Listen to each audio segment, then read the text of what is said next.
Boys and girls, welcome to another exciting episode of the Lions Leadership Den, where myself, Alex Osenenko, and my co-host, Steve Rosenberg, deconstruct some of the top entrepreneurs in the property management space and beyond. And we deconstruct their journeys, and we learn ourselves and help you, our dear audience, to get better, have more knowledge, as well as reassurance that perseverance is important, but also not being afraid. Not being afraid is key. And our guests today, I would say, are fearless. Here's a quick backstory. Both Todd Breen and Dave Holt are very well-known and respected people in the property management space today, but a lot of you don't know the Surevestor story. Now, these guys had quite an interesting journey to start up the company, spin it up, and go live with the product. I'd say it was bumpy and complicated, but it was also excited for me. I was excited to watch them struggle and persevere through it. It was just one of the Cinderella stories, if I may compare to that. You went through partnership formations and exits. You went through a business building process while each founder had at least one other business on the side or main business that they run.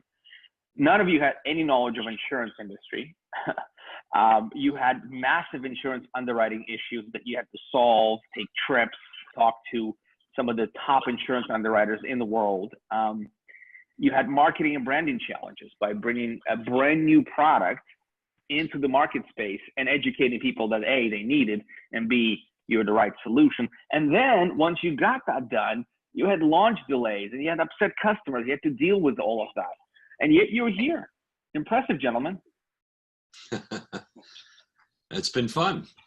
Yes, to say the least.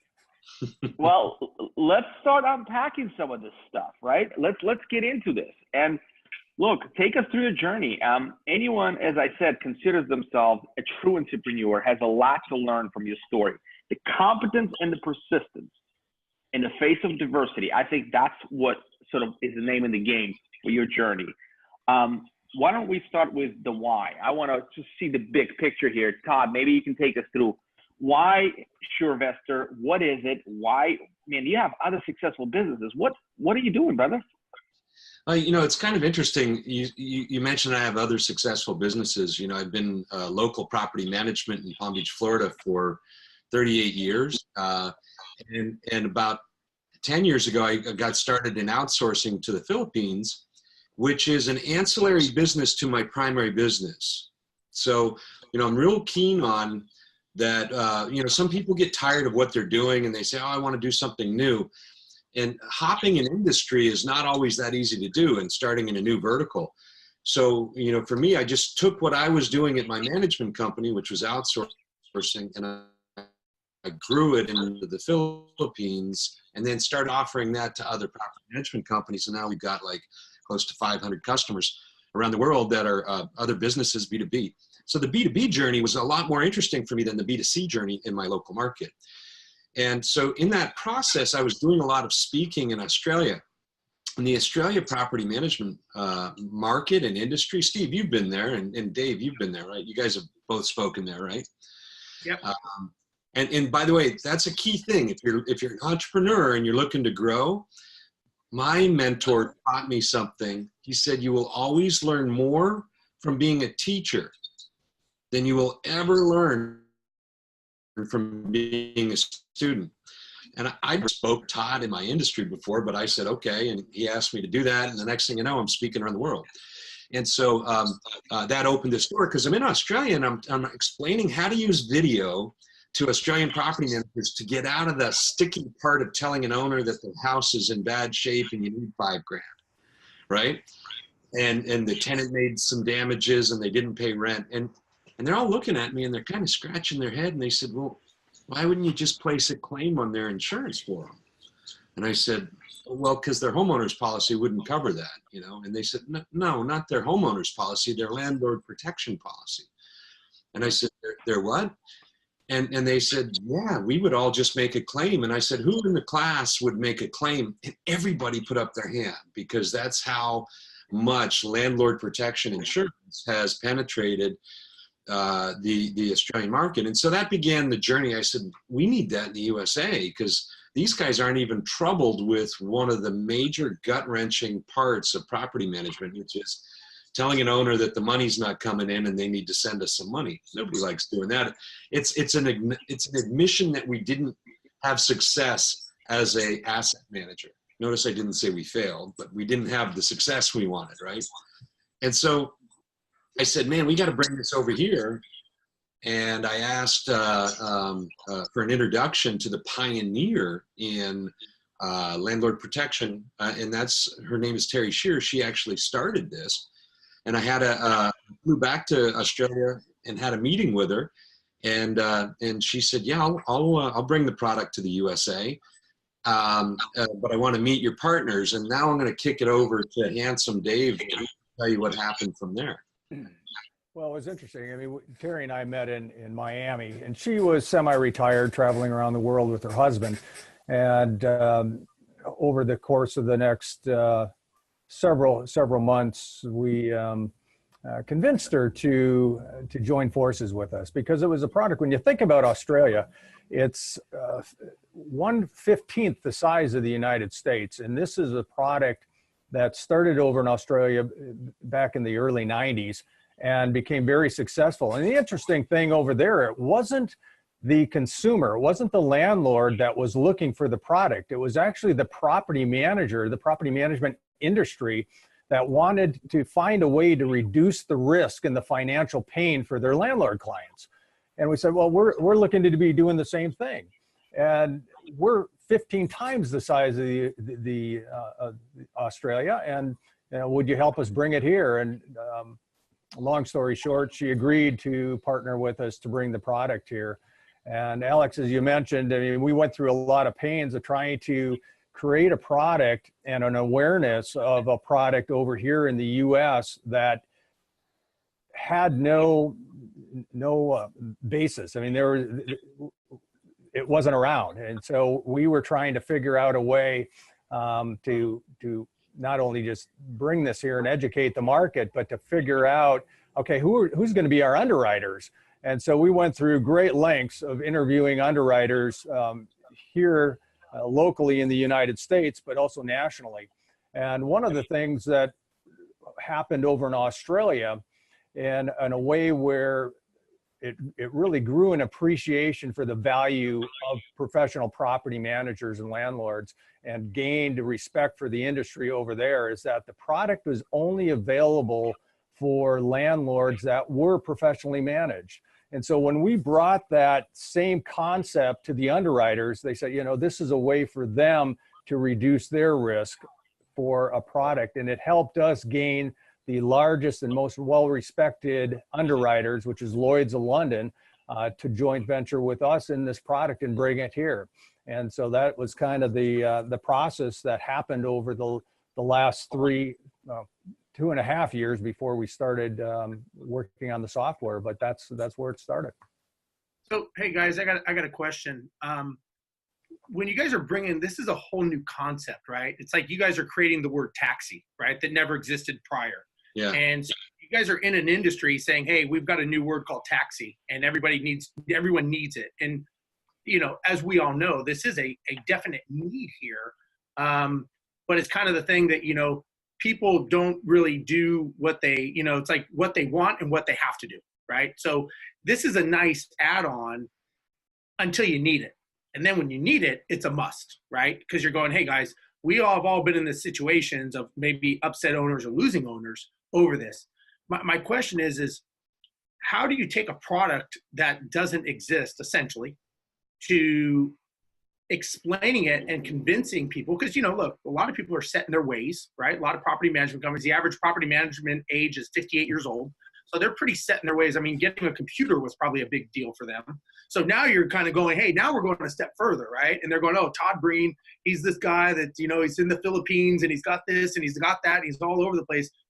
How do you bring that in and bring it across the goal line of them mentally accepting that, hey, this is a product that maybe we should use it, and maybe it works?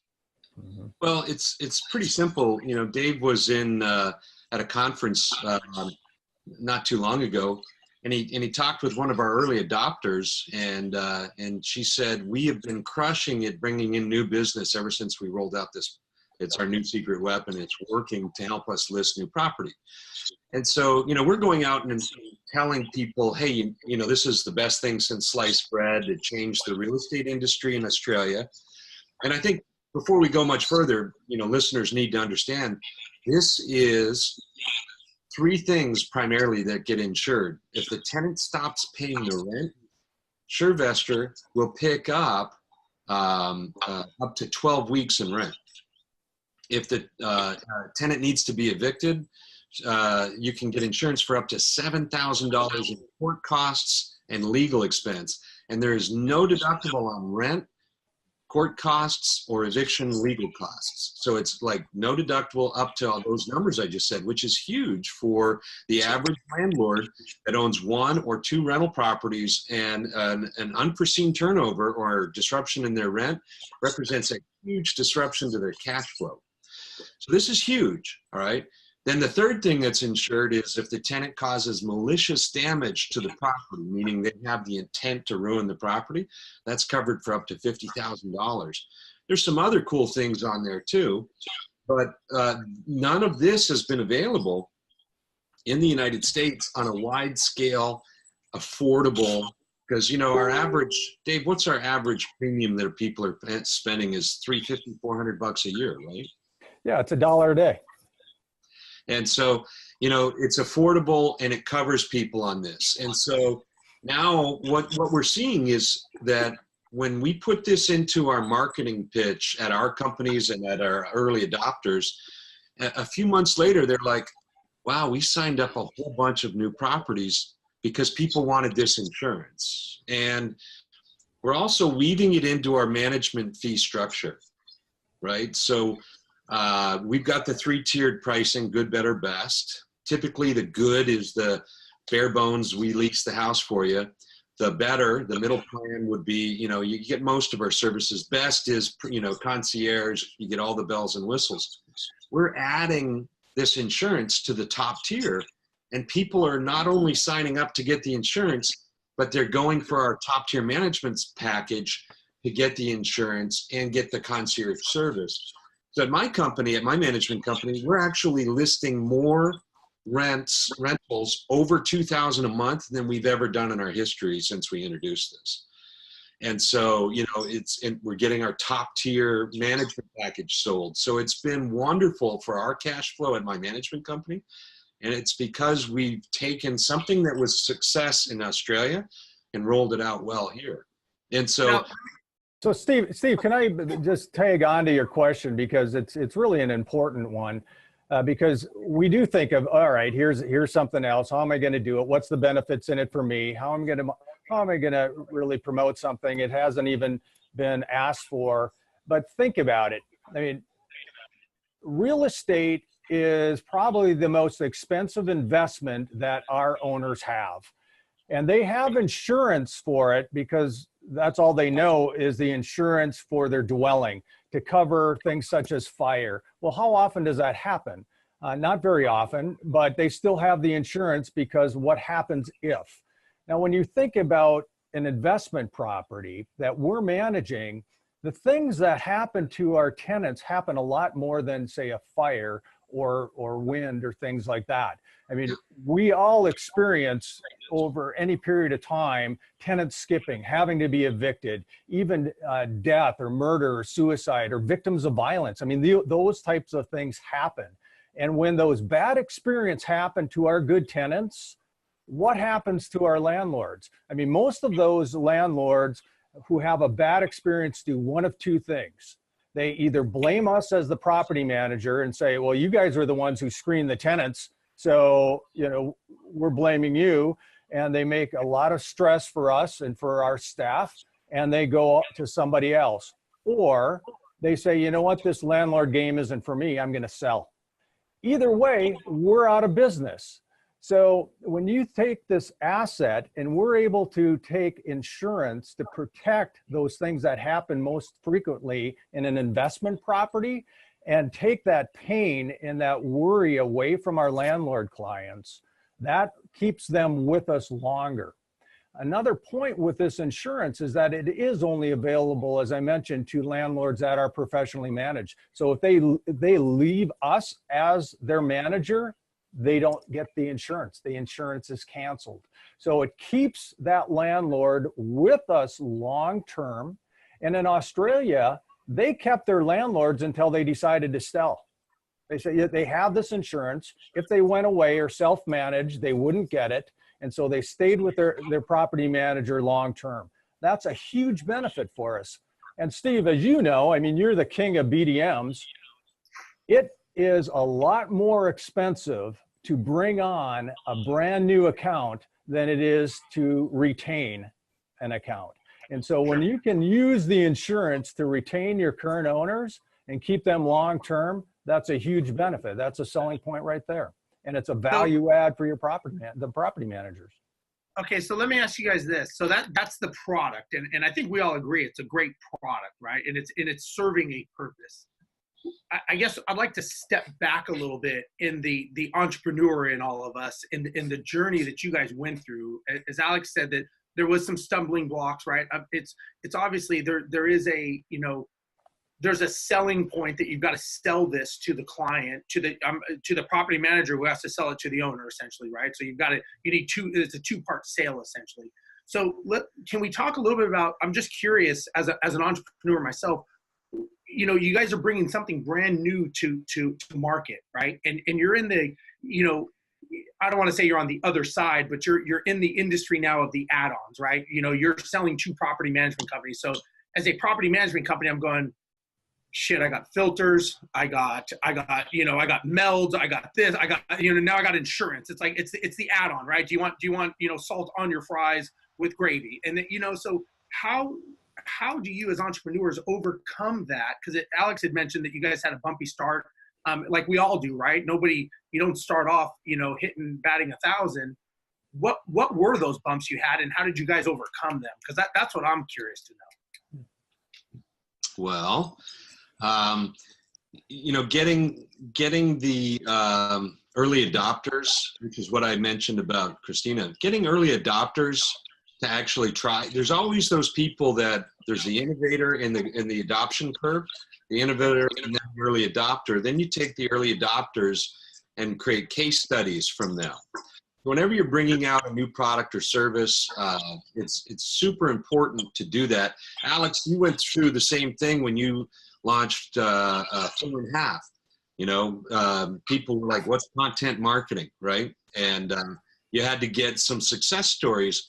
And I think it took you, like I was just at Keith Becker's office, right? And Stephanie Gordon, visiting with them. And they both said, yeah, it took a little while for content marketing to work, and now it's working great for us, you know. But you know, it's getting the success stories out there are so important, and that takes patience, because when you launch, you're not going to have an overnight success story. And so, you know, we're now seeing a dramatic uptick in the number of property managers coming into the top of our funnel saying, hey, I'm interested. What do I need to do to adopt? And then hand-holding is super important. If you don't hold hands with your prospective customers from the point where they say, I'm in, to the point where they're producing revenue, then you have a laggard sequence. And the laggards are the devil's in the laggards. Because, you know, typically the number of potential customers, in this case, property managers that say I'm in, to the numbers that execute, that goes from top of funnel being wide to middle of funnel being, you know, getting narrow. And so the compelling argument is that when somebody is hot to go, you want to get them as far down the field as you can while they're still got some momentum, because once they actually stall, you're in laggard sequence. And then getting them to move again, there's inertia. So did that answer your question? The biggest challenge, Todd, that we saw with customers, because we're all in solutions, selling, right? We're selling a solution to other businesses. And that presents a challenge, as you mentioned, from an implementation perspective, because they can be hot and heavy coming from the conference, like, oh, 4.5, we're going to do marketing. And when it comes to doing, you know how many people love doing video? Todd, you're a video guy. Like, you know, it's the doing part. Yeah. So I imagine that's pretty challenging for you guys. I want to unpack some other things that you went through. And I think I want to personally, learn from you. You had a partnership initially built up with like 4 or 5 individuals. Over time, this partnership sort of changed and morphed into something else. Can you walk us through the formation process and sort of what you started with and when you ended up with? Go ahead, Dave. Yeah, so we actually started back after the National NARPM Convention in Atlanta with a whole group of us, and we were just kind of brainstorming on what we could do for our industry, you know, what other things we could do to help our industry, and really focused on how we can help property managers make more money with the current portfolio that they have, not just by bringing on new accounts, which is an expensive way to do it. Obviously, we all need to do that, but by utilizing fee maximization types of techniques and things to do to help increase all of our profits. And so that's the direction we started with, and ran into antitrust issues along the way with trying to do that. We ended up with 4 of us, 4 partners, and along the way we started thinking, our attorney at the time suggested insurance. And so we got into tenant liability insurance. And that was our first product that we started along the way, and ended up, as we were developing that, ran into Terri Scheer, as Todd had mentioned earlier, and created this product. Well, our one partner decided that he wanted to focus on property management. I mean, that's all 4 of us, Todd, myself, and Kevin Knight, own property management companies still. And so we're still running property management companies, and our other partner decided that that's what he wanted to focus on, is that. And so that's how he dropped out of the equation. So it was. So how do you deal with that? Because that changes the equity stake, doesn't it? Like what, you don't have to tell us specifically what happened to you, but what is the lesson you've learned? Teach us how to deal with a partner fallout. Well, it sounds like it was an amicable exit, but yeah. What did you have to do? So you never go into any business partnership without a clear exit strategy. And, we had a reasonable exit strategy and good cooperation. The one thing that I've learned is that it can never be clear enough. When somebody wants to pull the ripcord, here's how it happens, and it gets executed. Or when somebody fails to meet certain deliverables or measurables, then here's the ripcord, or here's the auto adjust. If you set those things up in a partnership, I think you've got a better or chance for a success rate.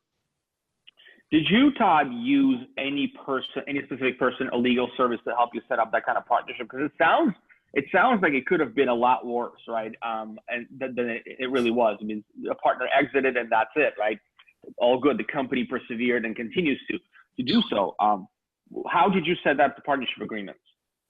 Well, I mean, there's shares, and shares were returned, and we have a corporate attorney that's more or less on retainer, that's been there from the start, and we just said, hey, we need to execute the following, and away it went. I used to teach a class called Start Your Small Business Now for the Palm Beach County Adult Education. I taught it for several years. And it was wonderful to do that, because I had, again, you get more from teaching than you'll ever get from being a student. I had to really understand what to do there. And there's the number one reason a business fails in the first year is lack of funding. But the number 2 or 3, I mean, real high, is partnerships that are ill-conceived or poorly executed, or some arguments between partnerships, and etc. So it's an important thing to do if you're not going to be a solopreneur. In this case, this is way too large a scale of deal for one person to take on. So it required good partnerships, and so we're doing well in that area because of some of the preconceived ideas we had about a partnership. And I think that, oh, go ahead, sorry. No, I was just going to say, and Alex, to that point, is that, when we're forming a partnership, it wasn't looking at, we all respected each other, knew each other for a long time, and it was trying to find complementary styles, even though most of us in property management are A personality styles, but we have different traits that and experiences and skills that we can bring to the table. And so we're not all say good marketers. Like, marketing isn't my strong point. Todd? Really, Dave? Todd is. Really? I'm a systems guy, Alex. You're pretty excellent. You're pretty excellent at it. I'm sorry to interject. Go ahead, please. Well, thanks. But I'm a systems guy. I love the systems. I like putting things together and connecting all the dots. Todd's the marketing guy. He's thinking at the 30,000 foot level all the time, and so we have a complementary style when we're putting this together. And so we each can take different parts of it versus competing with each other all the time. So if those listening out there are going to be forming any types of partnerships, it's important. We like to go into business with people we like, and we all like each other, but we also have complementary styles and talents that we can bring to the table, because, as Todd mentioned, this is a huge endeavor. We're trying to bring a product that isn't even known here in the biggest market in the world, and trying to make it successful, and that's a huge feat. And there's been a lot of things and it's probably a good thing that we didn't have experience in insurance and didn't really know what we were in for, because there can be a blessing of not knowing what you don't know. Because because you just go, okay, I'm in, yeah, let's go. And then all of a sudden you're 3.5 years into it, and you're just going, holy cannoli, this is more than I thought it would be. But 3.5 years? Yeah. Well, that's amazing. So what was it done? Was it 2 years ago when we sat down in a restaurant and you guys pitched me the idea? Right. Was it 2 years ago?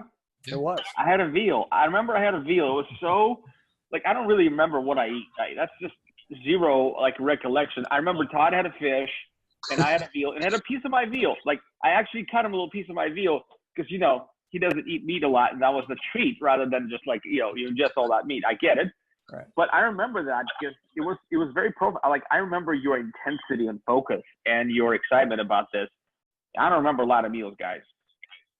Hey guys, I got a question on the partnership thing, because this is something I think that we all, everyone has had trials and tribulations, and maybe you guys recently living through a partnership and even a little bit of a divesting. I think it's important for people that are watching this to realize that you need to talk about the divorce, before you even get married.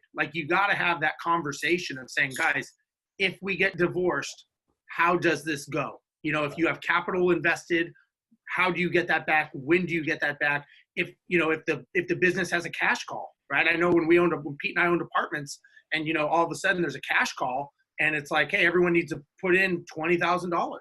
Well, what if you don't have the $20,000? My wife says I can't put any more money into it. What do you do with that guy? Does he lose equity in the company? What does he do? So I think that you guys obviously had an amicable split with the other person, but I think we were amicable. We could have had a better prenup to put it in marriage terms. We could have had a better prenup. We did have a prenup, but prenups, every divorce lawyer will tell you, a prenup, even the best one out there cannot address every potential unforeseen eventuality.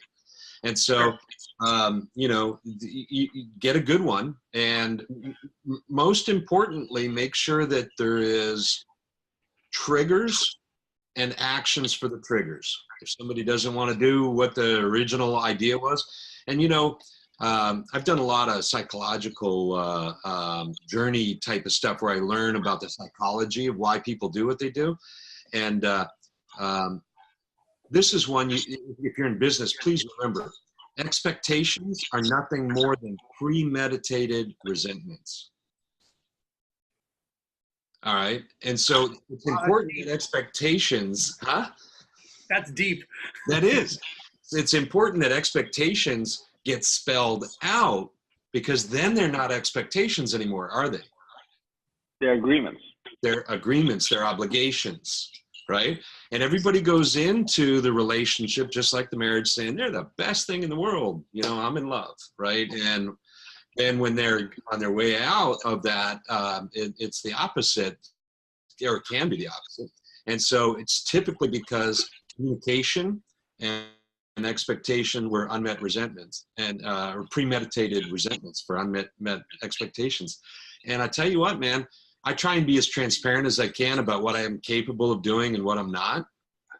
And we try and just make sure that we keep clear communication and keep the ball moving down the field, and you know, keep our eye on that end goal, you know. So I've got a question for you on that. Sorry, to create. Todd. I just wanted to sort of put a bow on this one for the audience and myself.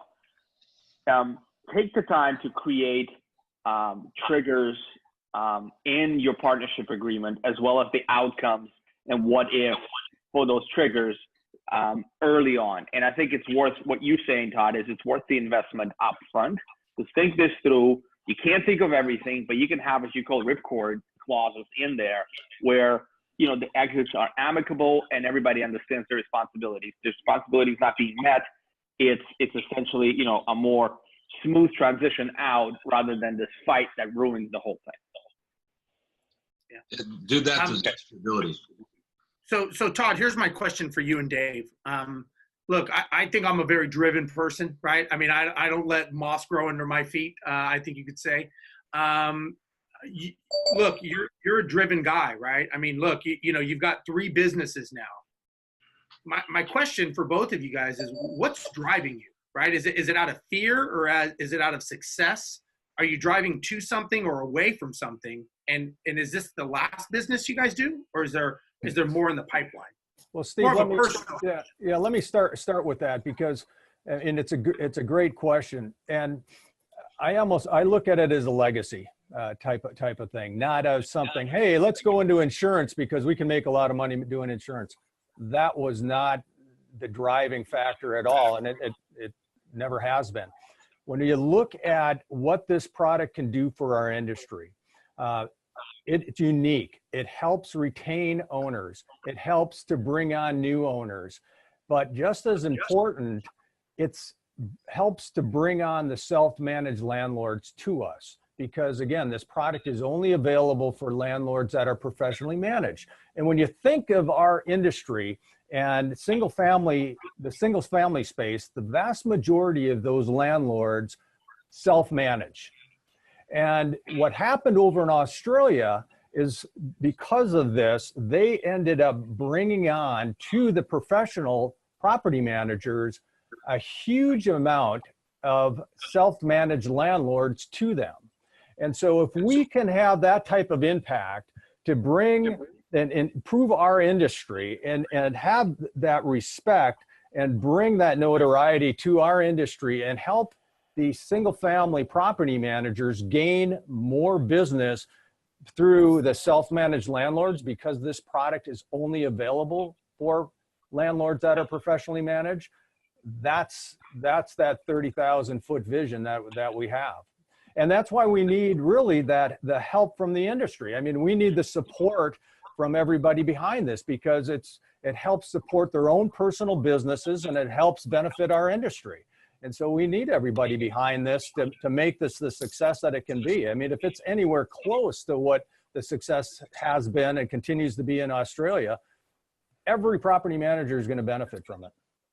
So your drive is legacy of changing the industry. Is this the last business? Well, that's hard to answer. I would say for the time being, yes, because we're devoting our efforts and resources and into this. And as Todd rightfully preaches and teaches, we don't build businesses to create jobs for ourselves. We create businesses to provide the lifestyle that we want and being able to do the things that we value, which for most of us, we value our health, we value our families, we value, that type of time. And we can get that through the businesses that we create, not because we like to go to work every day, So whether I start something else or we start something else, hard to say. But for right now, this is our end game. So let's look at this. Let's look at this into a different lens. I want to understand. I mean, I had one business and it was growing fast and everything's good and it's going to continue to grow. But I couldn't see myself starting another business at the same time. I just couldn't. Now we just implemented EOS and maybe I overcorrected by stepping down completely and sort of going more of a passive role. In fact, a completely passive role to the business, looking for the next thing for myself. You managed to run existing businesses, some of you a couple.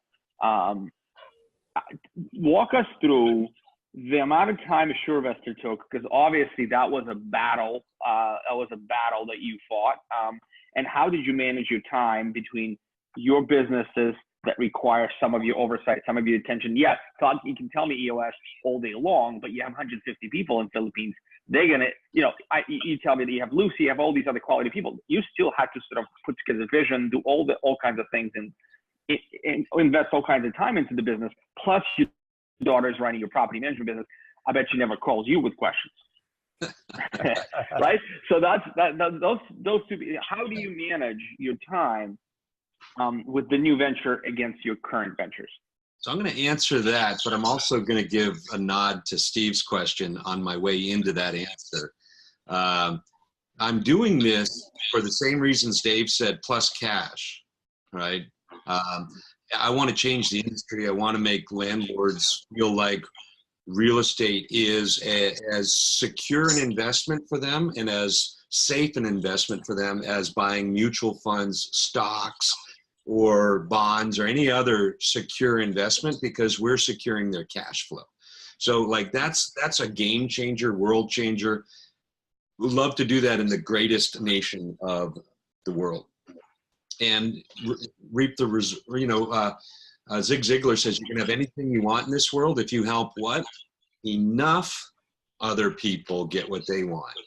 So, building this to a national scale means I can get whatever I want. So, and I want a lot of those things that Dave mentioned, and I want some things that cash is required for, so that I can invite Alex and Steve and Dave to go fishing on a bigger boat in South Florida, right? There's always a bigger boat, buddy. Always a bigger boat. Yours is, the Grilling Time is an awesome boat, by the way. I can't imagine a bigger one, but hey. I can. And so. I can too. And you should get it.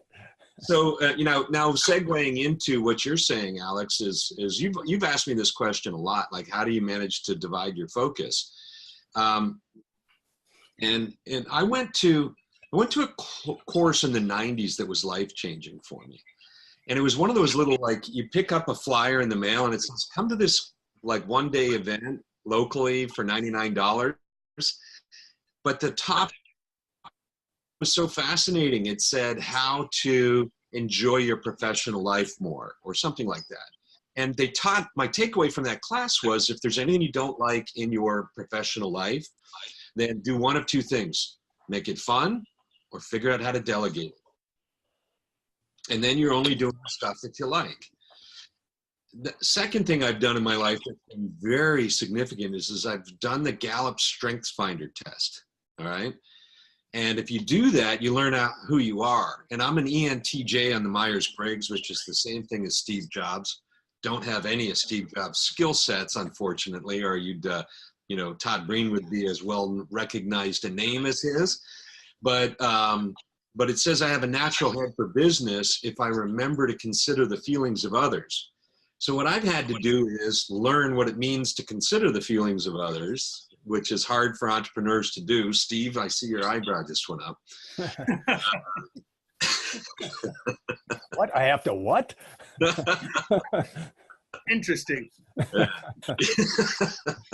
Right. And so part of my effort to divide my focus is to understand I'm the visionary and the innovator. That's who I am. It's in my core. So when you ask, is this my last business? Yeah, I don't know. I'm still breathing. So ask me tomorrow. You know, today, this is my primary focus, right? Sure. And I don't think there's anything wrong with, you know, riding that skill. I think it's admirable that you do that. You know, I mean, Pete tells me, you know, when I come back from something, you know, he says, man, you know, every week you're coming in with 10 ideas. 9 of them suck, but one of them is the moneymaker. Yeah. His job is to figure out which one is the moneymaker. And I'm like, and I'll come back with another 10 next week. Yeah. And he's like, I don't know how you keep thinking that. I'm like, I don't know how you sit there like Dave, you know, I don't know how you sit there and create all these systems and structure and back. You know, I can't do that. But again, So how long is your partnership with Pete? How long have you guys been married? We've been married for, let's see. Well, we bought our first apartment complex together in 04, 05. So we've been married going on 15 years. So business married. Nothing wrong with that, just saying. So here's the key. All right. When I was teaching Start Your Small Business Now, do you know what personality style makes the most successful long-term small business owner? The methodical. All right. And, you know, where would you be, Steve, without your methodical partner in your business? Oh, yeah. There's I think everyone that knows Pete and I know that I would be off on some tangent on not a bad thing. I'd probably be on some island, you know, selling sand to someone, you know, but yeah, I mean, Pete keeps me grounded. There's no doubt about it. I mean, Pete and I are the true visionary integrator relationship. There you go. I'll talk about doing something. I'll be like, hey, let's do this idea. And he'll say, that's great. How about Q1 of 2020? And I'm like, I already sent the emails out today. Like, this is starting now.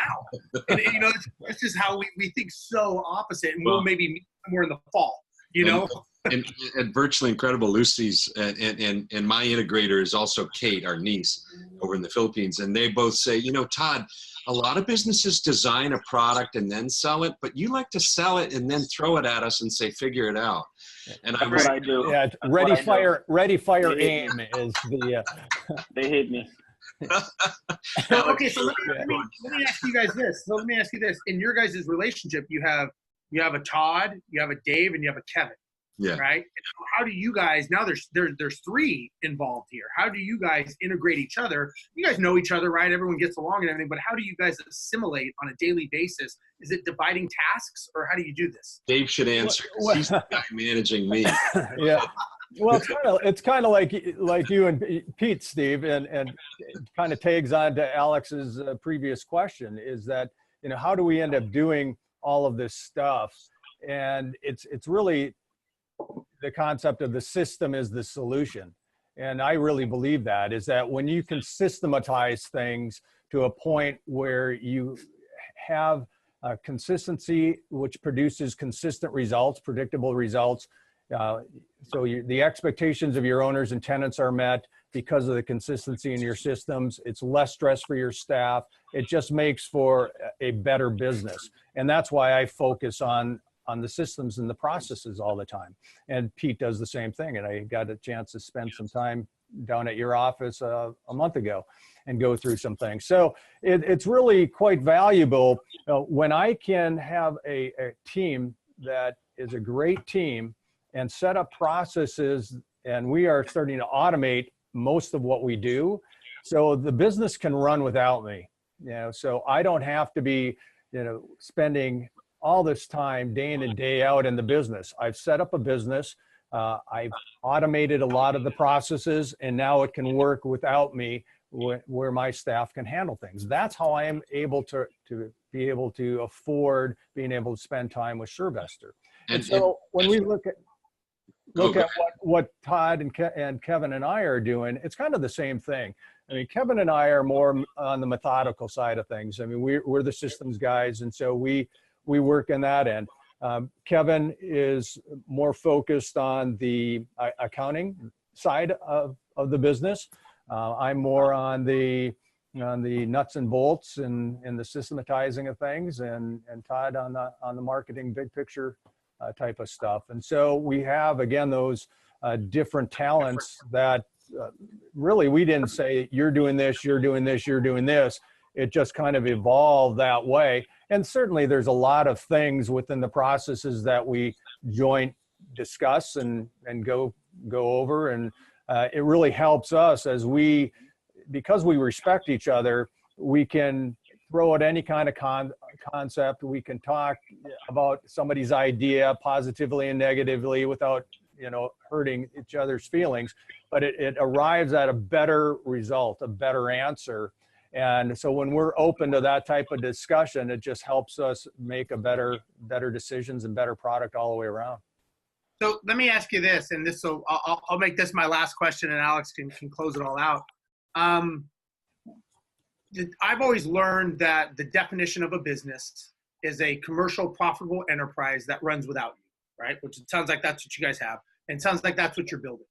Right. And at some point, you guys are going to reach a point in this business model that you guys are going to reach a cap of reachability, right? You guys will reach a cap, whether it's mentally, physically, financially, there will be a cap.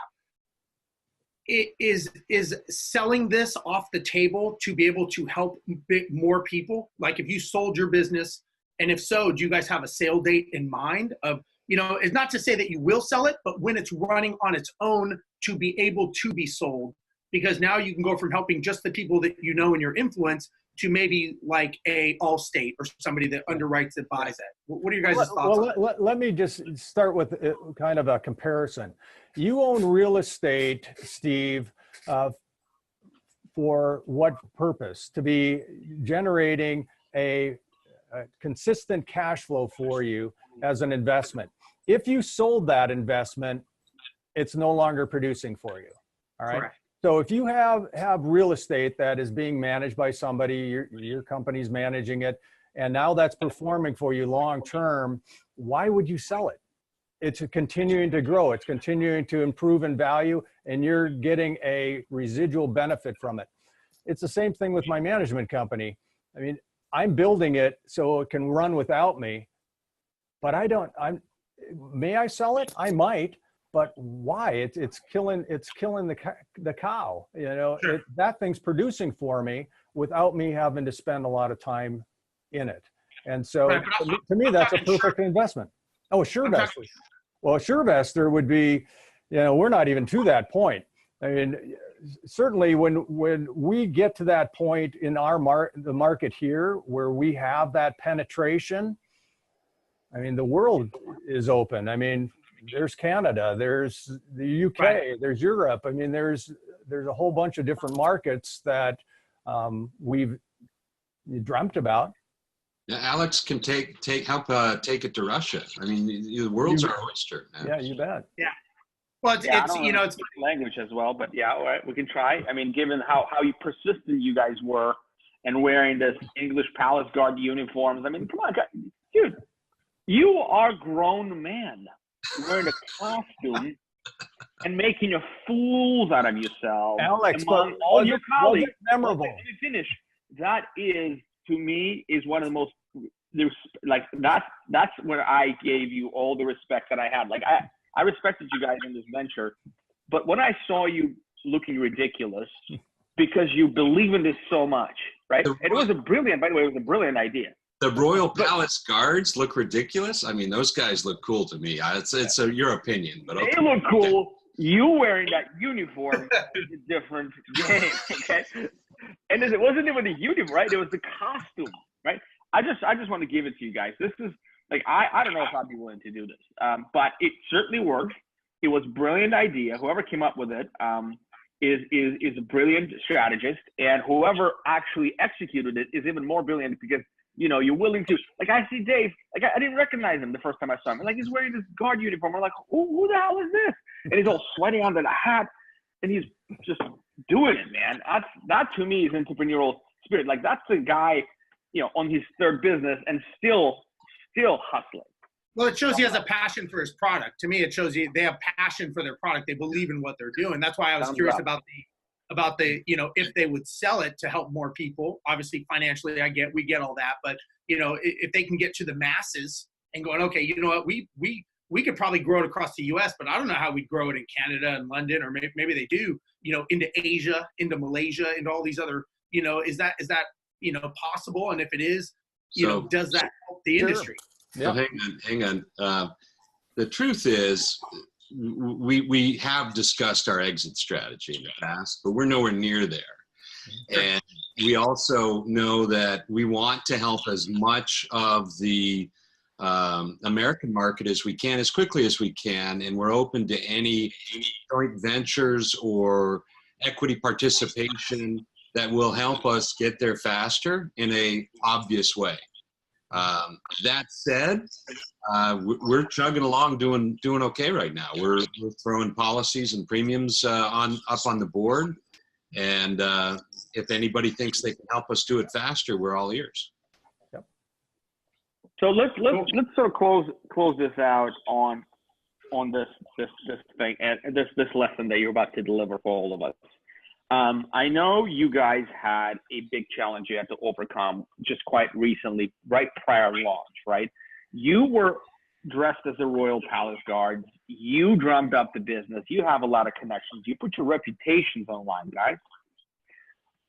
People signed up, and there was delays in product delivery. I know you were sweating bullets. I know Kevin was. Kevin and I had a conversation on this. How did you overcome this? This was a challenging time. I remember you guys being rattled on this. What walk us through it. Well, Dave, do you want to take it? Well, sure. I mean, it really, it wasn't just creating the product and the concept of the product, Alex. We had to customize the software. And this is a software that has to do a lot of things. See, my systems guy goes right into how the system for the I was just thinking that. Let me answer this question real quick, because I'm going to answer his actual question. All right. My dad taught me and Dale Carnegie training taught me that when you make a mistake, be fast and emphatic and sincere when acknowledging that you made a mistake, and seek the forgiveness if necessary, but the understanding of the person that you made a mistake with, and move on. And so, you know, we had a few people that were detractors that were like, oh man, these guys keep talking and they don't deliver. And it's because, we were starting a brand new system, software, policies, underwriting, claims from scratch on a product that's never been heard of in this country. Now we're past that. And we just said to some of our detractors, hey, we apologize for the delays. We're here to help you now today. And those detractors became our advocates. And, so never hide from the people that are giving you a bad review or a complaint. And run to them and embrace them and say, what can I do to help you? And kill them with kindness and service. And they may or may not be happy, but you've done everything you can. Did that answer your question, Alex? I think so. I want to hear what Dave says. So I think what Dave, we're going is there's a lot of challenges with the system and customizing. I understand all that, Dave, but the problem is you promised something to clients and you couldn't deliver. This is the inflection point where you could have taken multiple paths, right? And that's not accurate. We never did. Actually, we came out right from the beginning there, Alex, and said this is a soft launch. We're not ready. We want to bring this to your attention, and we'll get you signed up so you can be the first one to implement this. We never said, hey, we're ready, and then we weren't ready. We were never to that point. Well, my apology. It was the impression I had, and at least to some extent, what were the detractors like? I don't want to spend too much time on the negativity, but what were the detractors saying? Like, I don't get it. Then why people are happy, Todd? Well, they were saying, hey, they keep talking about this policy, but when I've asked to use it, they didn't get us onboarded. And, at the time we were completely creating a systemized onboarding platform that now, like, we could throw hundreds of management companies into our onboarding platform and system, and the system will take care of it for us and with us. And so, you know, we were manually in the soft launch, manually onboarding to learn and refine the steps of the onboarding. And now that person is since onboarded, and some of the other people have since onboarded with us, and they're in our customer base. So, yeah, you know, in a perfect world, you get all this shit figured out before you launch. But I think anyone can do that. Anyone can, I get it, Todd. Anyone can do that stuff. And we also needed to know what the software could do before we could create the processes to onboard people. And so that was part of it. I mean, we were waiting for this so we could review the software and see the capabilities before we could set up the process to integrate with the software. And so it just took a lot of time, and we didn't have control over it because we weren't the ones creating the software. We were having it created for us. So. Understood. So the visionary goes out and sells the product, right? But this is kind of what I do, because you need to understand the traction and appetite of the market. All that building, all of that stuff, and to me this is so obvious. Like, if I can't sell it, don't freaking build it.